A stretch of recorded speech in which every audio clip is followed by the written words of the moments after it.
Hello guys, మీరు చూస్తున్నారు మాస్టారు మ్యాథ్స్ అండ్ సైన్స్ ఛానల్. ఇవాళ మన ఇంట్రెస్టింగ్ టాపిక్ వచ్చేసి మెదడుకు చెడు చేసే 11 అలవాట్లు, వాటి నుంచి బయటపడేటువంటి మార్గాలు. కొంతమందికి బయటకు వెళ్ళడం అంటే ఇష్టమే ఉండదు. మరి కొంతమందికి చీకటిగా ఉండే గదిలో అలా పడుకొని ఉండడాన్ని ఇష్టపడతారు. కొందరు హెడ్ ఫోన్లలో పెద్దగా సౌండ్ పెట్టుకుని పాటలు వినడాన్ని ఆస్వాదిస్తారు. కానీ ఇలాంటి ప్రవర్తన వలన మెదడుపై చెడు ప్రభావం పడుతుందని కొన్ని అధ్యయనాలు వెల్లడించాయి. ఈ వీడియోలో మెదడుకు చెడు చేస్తున్న 11 అలవాట్ల గురించి చర్చిద్దాం. వాటితో పాటు ఇలాంటి అలవాట్లను ఎలా మానుకోవాలో కూడా తెలుసుకుందాం.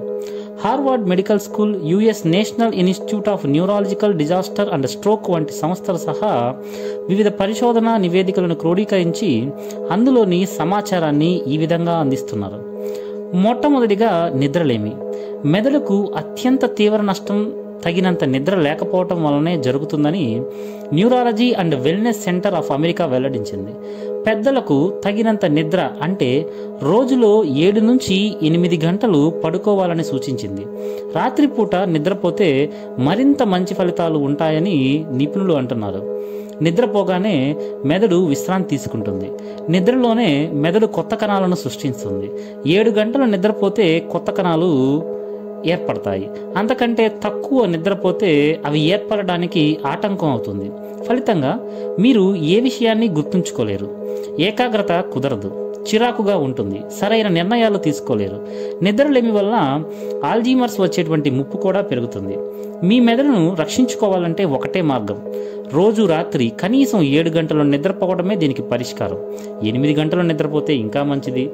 ఇందుకోసం మీరు రోజు నిద్రపోవడానికి 1 గంట ముందే మంచం పైకి చేరుకోవాలి. ఈ సమయంలో ఎలాంటి గ్యాడ్జెట్స్ను వాడకూడదు. మీ పడక గదిని నిద్రకు అనువైన ప్రదేశంగా మార్చుకోవాలి. నిద్రపోయే ముందు గదిలో వెలుతురు తగ్గించాలి. మీ మంచం, దుస్తులు, గది ఉష్ణోగ్రత అన్నీ మీకు సౌకర్యంగా ఉండేటట్లుగా చూసుకోవాలి. ఇంకో విషయం, ముఖాన్ని మొత్తం కవర్ చేసుకొని ఎప్పుడూ నిద్రించవద్దు. ఎందుకంటే మన ముక్కు ద్వారా ఆక్సిజన్ను పీల్చుకొని కార్బన్ డైఆక్సైడ్ని వదులుతాం.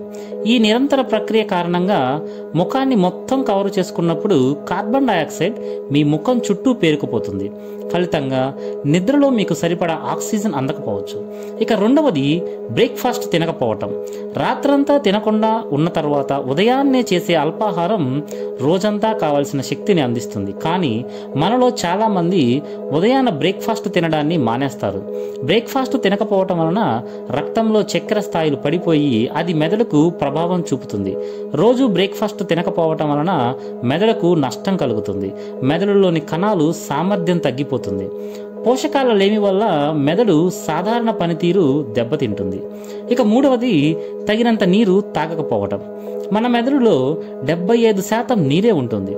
మెదడు సామర్థ్యం మేరకు పనిచేయాలంటే తగినంత నీటితో హైడ్రేటెడ్గా ఉంచడం చాలా ముఖ్యం. తగినన్ని నీళ్లు తాగకపోవడం వలన మెదడులోని కణజాలాలన్నీ కుచించుకుపోతాయి. కణాల పనితీరు క్షీణిస్తుంది. దీనివలన మీరు తార్కికంగా ఆలోచించే, నిర్ణయాలు తీసుకునే సామర్థ్యం తగ్గిపోతుంది.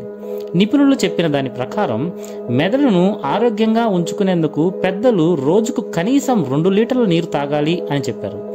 మీ వయస్సు, ఆరోగ్యం, బరువు, వాతావరణ పరిస్థితులు, జీవన విధానాన్ని బట్టి మీరు తాగాల్సిన మోతాదు పెరగవచ్చు. ఇక నాలుగవదిగా, దీర్ఘకాలిక ఒత్తిడి. దీర్ఘకాలిక ఒత్తిడి వలన మెదడు కణాలు చనిపోతాయి. మెదడు ముందు భాగం కుచించుకుపోతుంది. ఇది మన జ్ఞాపక శక్తిని, ఆలోచన శక్తిని ప్రభావితం చేస్తుంది. పరిశోధకుల ప్రకారం నిరంతరం పనిలో మునిగి తేలే వ్యక్తులు, ఎవరైనా ఏదైనా చేయాలని అడిగితే నో చెప్పలేని వారు ఎక్కువగా ఒత్తిడికి గురవుతారు. వెంటనే ఈ తీరును మార్చుకోండి. అదనపు ఒత్తిడిని వదిలేయండి. అనారోగ్యంతో ఉన్నప్పుడు కూడా కొందరు మెదడుకు ఒత్తిడి కలిగించే పనుల్ని చేస్తూనే ఉంటారు. అనారోగ్యంగా ఉన్నప్పుడు మెదడు అనారోగ్యాన్ని తగ్గించే పనిలో బిజీగా ఉంటుందనే విషయాన్ని మీరు గుర్తుంచుకోవాలి. కాబట్టి అనారోగ్యంగా ఉన్నప్పుడు మెదడుకు పని చెప్పకుండా విశ్రాంతి తీసుకోవాలి. పనికి సెలవివ్వాలి. లేని పక్షంలో మెదడుపై దీర్ఘకాలిక దుష్ప్రభావాలు ఉంటాయని పరిశోధనలలో వెల్లడైంది. ఎక్కువసేపు ఒకే చోట కూర్చోవడం కూడా అధిక ఒత్తిడికి కారణమవుతుంది. మనలో చాలామంది రోజంతా కూర్చొని చేసే ఉద్యోగాల్లో ఉంటారు. దీనితో పాటు సెలవుల్లో కూడా మనం ఇంట్లోనే ఉంటాం. తగినంత శారీరక కదలికలు, శ్రమ చేయటం లేదు. దీనివలన ఊబకాయం, గుండె వ్యాధులు, డయాబెటీస్ వంటి వ్యాధులు వచ్చే ప్రమాదం పెరుగుతుంది. కాబట్టి మెదడును ఆరోగ్యంగా ఉంచుకోవడానికి రోజు వ్యాయామం చేయాలి. అరగంటకు ఒకసారి కుర్చీలోంచి లేచి నడవాలి. దీనికోసం టైమర్ కూడా సెట్ చేసుకుంటే మంచిది. ఇక 5వది గూగుల్పై అతిగా ఆధారపడటం. మన ముందు తరం వారు క్యాలిక్యులేటర్లు వాడకుండా చిన్న చిన్న లెక్కలు చేయటం, ఫోన్ నెంబర్లను గుర్తుంచుకోవటం, అధికంగా పుస్తకాలు చదవడం వంటివి చేసేవారు. వారికి జనరల్ నాలెడ్జ్ కూడా చాలా బాగా ఉండేది. ఇలాంటి అలవాట్లన్నీ మెదడుకు వ్యాయామం లాంటివి. ఇవి మెదడు ఆలోచన శక్తిని, జ్ఞాపక శక్తిని దీర్ఘకాలం పాటు మెరుగ్గా ఉంచుతాయి. కానీ ఈ తరంలో ఇవన్నీ మనం గుర్తుంచుకోవాల్సినటువంటి అవసరం లేకుండా పోయింది. టెక్నాలజీ మీద అతిగా ఆధారపడటం మన మెదడు సామర్థ్యాన్ని తగ్గించింది. రోజురోజుకు జ్ఞాపక శక్తి, ఆలోచన శక్తి క్షీణిస్తున్నాయి. మీ మెదడును చురుగ్గా ఉంచుకోవాలంటే గూగుల్ మీద ఆధారపడకుండా మీరే అన్ని విషయాలు గుర్తుంచుకోవాలని నిపుణులు సూచిస్తున్నారు.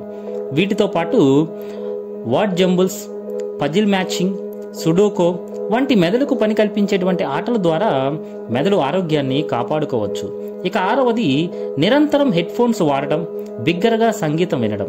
మీరు వాడే హెడ్ ఫోన్స్ లేదా ఎయిర్ ప్యాడ్స్ 30 నిమిషాల కంటే తక్కువ వ్యవధిలోనే మీకు నష్టం కలిగిస్తాయి. పెద్ద సౌండ్స్తో సంగీతం వినడం, ఎక్కువసేపు బిగ్గరగా వచ్చే ధ్వనులు వినడం వలన వినికిడి లోపం ఏర్పడవచ్చు. ఒకసారి వినికిడి సామర్థ్యం దెబ్బతింటే అది తిరిగి మామూలు స్థితికి రాలేదనే భయాలు కూడా ఉన్నాయి. వినికిడి లోపం నేరుగా మెదడుపై ప్రభావం చూపుతుంది.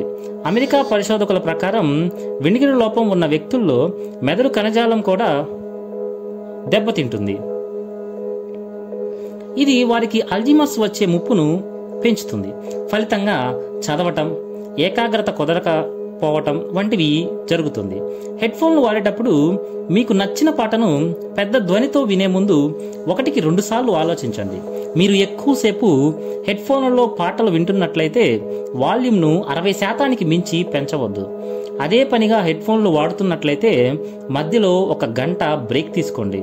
ఇక 7వది ఎప్పుడూ ఒంటరిగా ఉండటం, ఇతరులతో కలవకపోవటం.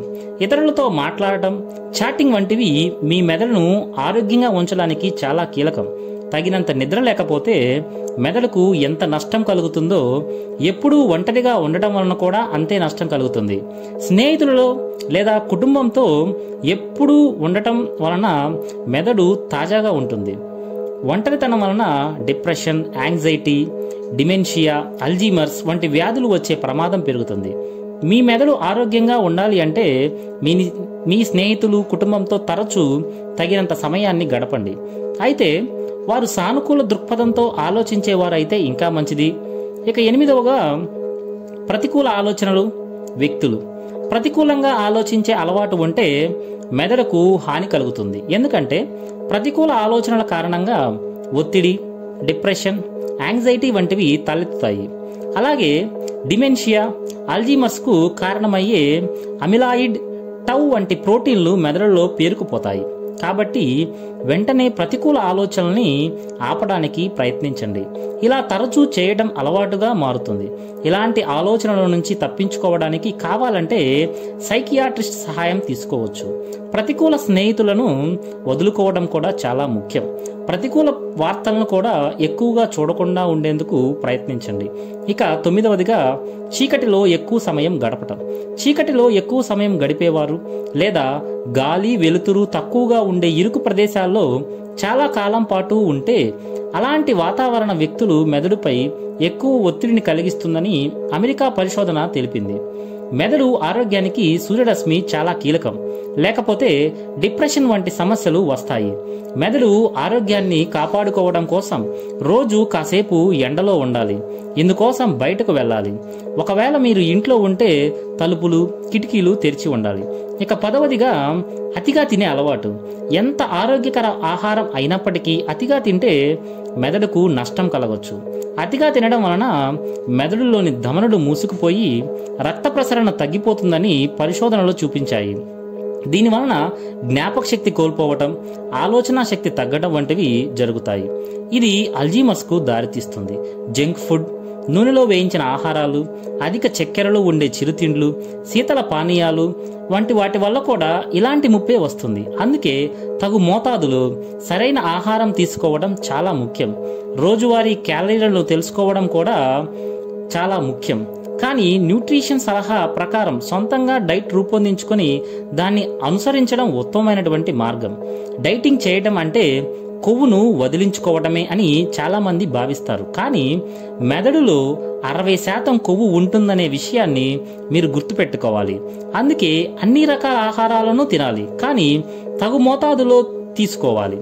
మద్యపానం, ధూమపానం ఆరోగ్యానికి హానికరం. ఇవి మెదడుపై చాలా దుష్ప్రభావాలను చూపుతాయి. ఇవి మెదడులోని నరాలను కుచించుకుపోయేలా చేసి కణాలను దెబ్బతీస్తాయి. ఇక చివరిగా 11వది స్క్రీన్ టైం. స్క్రీన్ టైం విపరీతంగా ఉంటే అది మెదడు పరిమాణం, అభివృద్ధిపై తీవ్ర ప్రభావాన్ని చూపుతుంది. పిల్లలు ఎక్కువసేపు మొబైల్ ఫోన్లను వాడటం వలన ఫ్రంటల్ కార్టెక్స్కు భారీ నష్టం కలుగుతుంది. రోజులో 7 గంటల కంటే ఎక్కువ సమయం స్క్రీన్ల ముందు గడిపే పిల్లల్లో సెరిబ్రల్ కార్టెక్స్ సన్నగా ఉంటుందని పరిశోధనలు చూపుతున్నాయి. ఎందుకంటే మొబైల్ ఫోన్లలోని విద్యుదయస్కాంత క్షేత్రాలకు ఎక్కువ సమయం పాటు ఎక్స్పోజ్ కావటం వలన తలనొప్పి, గందరగోళం, మెదడులో కణుతులు ఏర్పడటం వంటి ఇబ్బందులు తలెత్తుతాయి. అందుకే పిల్లలు స్క్రీన్ చూసే సమయాన్ని పూర్తిగా తగ్గించాలి. ఫోన్ను శరీరానికి దగ్గరగా పెట్టుకొని నిద్రపోకూడదు. జోబులో కంటే ఫోన్ను బ్యాగులో పెట్టుకోవడం ఉత్తమం. ఎక్కువసేపు ఫోన్లో మాట్లాడాల్సి ఉంటే స్పీకర్ పెట్టుకొని మాట్లాడటం ఇంకా మంచిది. ఫోన్లో మాట్లాడడం కంటే మెసేజ్లు చేయటం మరింత మంచిది. ఇది ఫ్రెండ్స్ ఇవాల్టి మన ఇంట్రెస్టింగ్ టాపిక్. నెక్స్ట్ వీడియోలో ఇంకొక మంచి టాపిక్ తో మీ ముందుకు వస్తాను. చూస్తూనే ఉండండి మాస్టారు maths and science channel. Please like and subscribe. Thank you.